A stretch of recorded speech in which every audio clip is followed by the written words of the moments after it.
ऐसे ही शैंपेन की बोतल खोली तो कारक उड़कर छत के शीशे वाले झूमर से जा टकराया और शीशे के फर्श में दरार पड़ गई। किसी ने ध्यान न दिया और सब नाच गाने में मस्त रहे। किसी को खबर न थी कि मौत दब्बे पांव उनके चारों तरफ मंडला रही है। दूसरी तरफ एलिस जब टावर की सबसे ऊपर वाली मंजिल के ऑब्जर्वेशन डेक पर गई तो फिर वही शरारती बच्चा सामने आ गया। एलिस ने डांट कर कहा, सके नीचे मत फेंकना, किसी के सर पर जा लगेगा। बच्चा माफी मांग ही रहा था कि पीछे से गार्ड आ गया। अभी जाने ही वाला था कि बच्चा पलटा और सके नीचे फेंक दिया, लेकिन हुआ का एक झुनका आया और सकी सीधा वेंटिलेशन फैन में जा फंस गया। इधर नीचे रेस्टोरेंट में नाच गाना अपने शबाब पर था। जैसे ही फर्श हिलने लगा तो शीशा चरचराने लगा। सकी अछलकर गैस पाइप से जा लगा। शीशे में दरारें फैलने लगीं।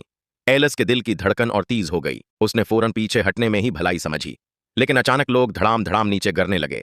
पहरेदार घबराकर भाग खड़े हुए। एलिस का बॉयफ्रेंड किसी शीशे के टकड़े को पकड़कर लटक गया। अब भला कौन किसे संभालता? अमीर गरीब मेहमान भागम भाग दरवाजे की तरफ लपके। बावर्ची बेचारा ठोकर खाकर गिर पड़ा। चौल्हे से निकली आग उसकी बीवी के कपड़ों में लग गई। वो जलती भागती फिर रही थी कि अचानक गैस वेंट पर गिर पड़ी और धमाका हो गया। महफल में अफरातफरी मच गई। गार्ड चिल्लाया, सीढ़ियों की तरफ भागो।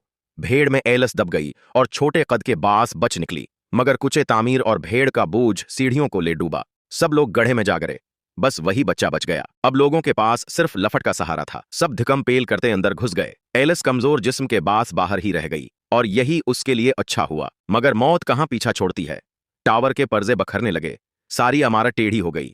लोग शीशे के विंड शील्ड पर आ गए। एलिस किसी तरह ऊपर चढ़ गई। उसने पीछे खड़ी औरत को सहारा देने की कोशिश की, मगर वो तो बस एक गैर जरूरी किरदार थी। विंडशील्ड थोड़ा संभला हुआ था, लेकिन औरत ने मुड़कर देखा तो एलिस को उसकी आंखों में डर झलकता नजर आया। फिर अचानक कुछ ऐसा हुआ कि सबके रोंगटे खड़े हो गए। टूटा हुआ फर्श टेढ़ा हो रहा था और स्टेज पर रखा पियानो हिल रहा था। सबने सांस रोक ली और आखिरकार वही सका फिर रंग ले आया। एक एक करके सब नीचे गिर गए।